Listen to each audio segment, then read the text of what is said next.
नमस्कार दोस्तों आज पूरे भारतवर्ष में शिक्षक दिवस मनाया जा रहा है। इसलिए आज हम शिक्षा की बात करेंगे। और अगर शिक्षा की बात करें और क्रांति ज्योति सावित्रीबाई फुले का नाम ना आए तो ऐसा तो हो ही नहीं सकता। तो आप लोग समझ गए होंगे कि आज हम बात करने वाले हैं सावित्रीबाई फुले की। आज सावित्रीबाई फुले हमारे बीच नहीं है, किंतु अछूतों एवं स्त्री जाति की सामाजिक गुलामी से मुक्ति हेतु उन्होंने अपना संपूर्ण जीवन समर्पित कर दिया। सावित्रीबाई फुले का जन्म 3 जनवरी 1831 को ग्राम नया गांव, जिला सतारा, महाराष्ट्र में माली जाति में हुआ था। उनके पिता का नाम खंडूसी नवासे पाटिल था तथा माता का नाम लक्ष्मीबाई नवासे था। बचपन से ही सावित्रीबाई आक्रामक स्वभाव की थी। वे पिताजी के साथ खेतों में जाया करती थी। पशुओं की देखभाल करना, माताजी का रसोई में हाथ बटाना, बच्चों के साथ खेलना तथा उनके झगड़ों को निपटाने में सावित्रीबाई रुचि लेती थी। सावित्रीबाई का विवाह 13 वर्षीय ज्योतिराव के साथ 1840 में कर दिया गया।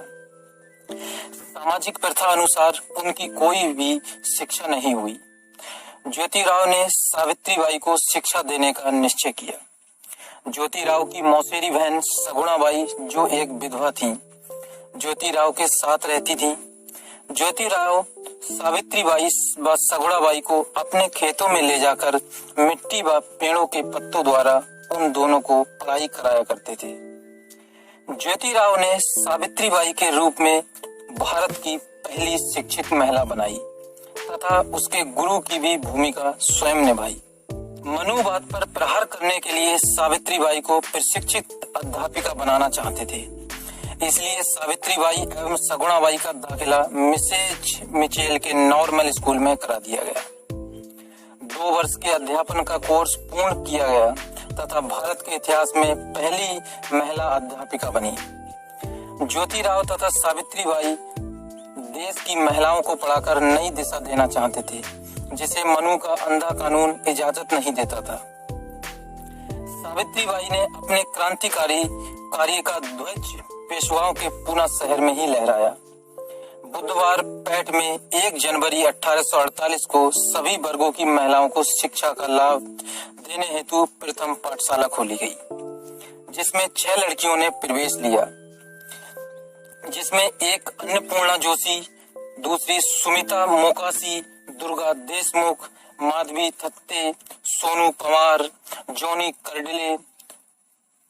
इनमें प्रथम 4 लड़कियां ब्राह्मण वर्ग से थीं, 5वीं लड़की गढ़रिया जाति से थी तथा 6ठी लड़की मराठा कुर्मी जाति से थी।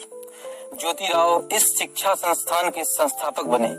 सावित्रीबाई ने टॉमस क्लार्कसन की जीवनी से प्रेरणा ली थी, जिसमें निगरों को अमेरिकी लोगों की दास्ता से संघर्ष कर मुक्त कराया गया था। सावित्रीबाई के इस कार्य से ब्राह्मण आग बबूला हो गए। ब्राह्मणों ने सावित्रीबाई पर शारीरिक हमले करने शुरू कर दिए। जब सावित्रीबाई विद्यालय को जाती थीं, तो ब्राह्मण वर्ग के स्त्री पुरुष उन पर मिट्टी, गोबर, कीचड़, ईंट, पत्थर व थूक फेंकते थे। इसलिए सावित्रीबाई स्कूल जाते समय 3 साड़ी लेकर जाती थीं। एक साड़ी जाने के लिए, दूसरी विद्यालय में पहनने के लिए तथा तीसरी साड़ी घर वापस आने के लिए। जब इसका भी सावित्रीबाई पर कोई असर न हुआ, तो सनातनियों ने एक गुंडे को सावित्रीबाई के पीछे लगा दिया। उस गुंडे ने सावित्रीबाई का रास्ता रोका और कहा कि तुम शूद्रों के बच्चों को पढ़ाना छोड़ दो, अन्यथा रास्ते में ही तुम्हारी इज्जत लूट लूंगा। सावित्रीबाई शेरनी की तरह उस गुंडे पर टूट पड़ी तथा जमकर थप्पड़ लगाए। उस सनातनी गुंडे पर पड़े थप्पड़ की गूंज ने ब्राह्मणों के कान फाड़ दिए। सावित्रीबाई ने अपने वीरांगना गुणों का परिचय करवा दिया। 4 वर्षों में ही उन्होंने विभिन्न क्षेत्रों में 18 पाठशालाएं चलानी प्रारंभ कर दी। ब्राह्मणों के सामाजिक दबाव व धमकियों से घबराए गोविंदराव ने अपने बेटे ज्योतिराव व बहू सावित्रीबाई को घर से निकाल दिया तथा सावित्रीबाई के भाई ने उसे सलाह दी कि शूद्र जाति की शिक्षा का कार्य पतित कार्य है, इससे अपने कुल को दाग लग रहा है, तुम इस कार्य को छोड़कर ब्राह्मणों के अनुसार कार्य करो। सावित्रीबाई ने अपने भाई को जवाब दिया कि भाई, तेरी बुद्धि ब्राह्मणों की शिक्षा से दुर्बल व भ्रष्ट हो गई है। मेरे पति रात दिन दुर्बलों की सेवा कर उन्हें मुक्ति दिलाने का कार्य कर रहे हैं। तुमने अपनी बुद्धि विवेक ब्राह्मणों को गिरवी रख दिया है। इसलिए हो सके तो तुम भी ब्राह्मणी प्रपंच से अपने को आजाद कर लो। सावित्रीबाई के इस कार्य से सनातनी ब्राह्मण हार गए। सावित्रीबाई को ज्ञात हुआ कि मनुस्मृति के जंगली कानूनों ने बाल विधवा जैसी रूढ़ी को जन्म दिया है। बाल विधवा की रूढ़ी से पैदा बाल हत्या जैसी बुराई का जन्म हुआ। समाज में नाजायज बच्चों का प्रचलन बढ़ रहा था। बाल विवाह से अबोध बालिकाएं बाल्यकाल में ही विधवा हो जाया करती थीं। उन्हें जोगिन की तरह जिंदगी बिताना पड़ती थी। उनके सिर के बाल मुंडवा दिए जाते थे, सफेद वस्त्र पहनने होते थे तथा किसी भी शुभ कार्य में उन्हें शामिल नहीं किया जाता था। ज्योतिराव व सावित्रीबाई ने इन बाल विधवाओं के दुख को अनुभव कर मुक्ति दिलाने हेतु दिनांक 29 जनवरी 1853 को पूना में बाल हत्या प्रतिबंधक गृह स्थापित किया, जहां पर कोई भी विधवा गुप्त तरीके से आकर प्रसव करा सकेगी। वह चाहे तो अपने बच्चे को ले सकती है अथवा यहीं पर बाल गृह में छोड़ सकती है। उसकी पहचान को गुप्त रखा जाएगा। 1-2 वर्षों में ही 100 से अधिक विधवाओं ने अवैध बच्चों को जन्म दिया। उन सभी नवजात बच्चों की देखरेख सावित्रीबाई व ज्योतिराव पूर्ण समर्पण भाव से करते थे। उनके अपना कोई बच्चा नहीं था।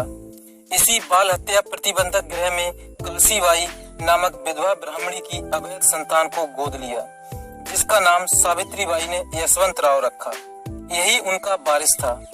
बाल विधवाओं को अत्याचार से मुक्त कराने हेतु उन्होंने पूना में समस्त नाइयों की बैठक बुलाई। उनसे अनुरोध किया कि आप लोग इन बाल विधवाओं का मुंडन न करें, जिससे हम अपनी बहन बेटियों पर हो रहे अत्याचार को रोक सकते हैं। ज्योतिराव व सावित्रीबाई के इस अनुरोध को नाइयों ने स्वीकार किया तथा विधवा मुंडन पर प्रतिबंध लगाया गया। सावित्रीबाई के आंदोलन से ब्राह्मण समाज कांपने लगा। सावित्रीबाई ने विधवा विवाह तथा विधुर विवाह बिना ब्राह्मण के कराने प्रारंभ कर दिए। इस प्रकार शूद्रों तथा नारी जाति को मनु के जंगली कानून से मुक्त कराने का कार्य ज्योतिराव व सावित्रीबाई पृथक रूप से करते रहे। इस आंदोलन को आगे चलाने हेतु उन्हें एक सामाजिक संगठन की आवश्यकता अनुभव होने लगी। अतः 24 सितंबर 1873 को उन्होंने सत्यशोधक समाज नामक संगठन की पूना में स्थापना कर दी। इस संगठन के माध्यम से सावित्रीबाई ने 1876-77 में पड़े अकाल से पीड़ितों की हर संभव सहायता की। 1890 में ज्योतिराव फूले के परिनिर्वाण के कारण वे शारीरिक व मानसिक रूप से टूट गईं।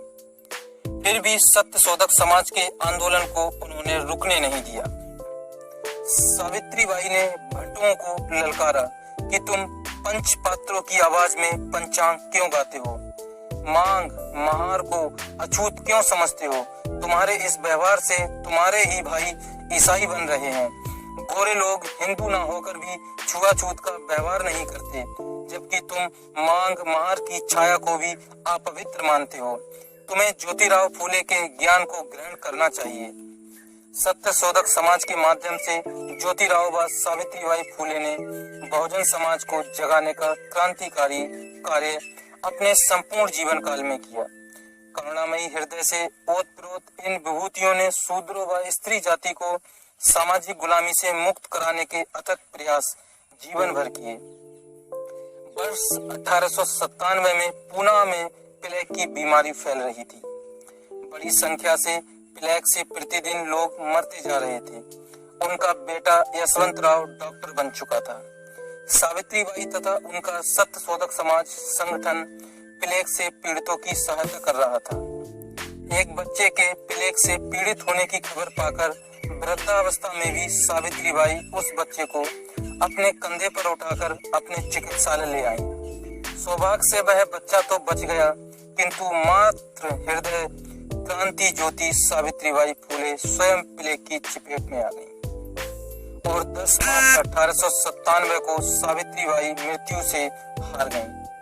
उन्होंने निर्वाण प्राप्त किया। क्रांति ज्योति अमर हो गई। आज सावित्रीबाई फुले हमारे बीच नहीं है, किंतु अछूतों एवं स्त्री जाति की सामाजिक गुलामी से मुक्ति हेतु उन्होंने अपना संपूर्ण जीवन समर्पित कर दिया।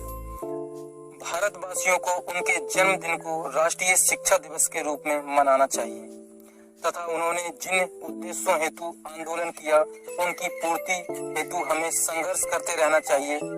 यही उनके प्रति सच्ची श्रद्धांजलि होगी।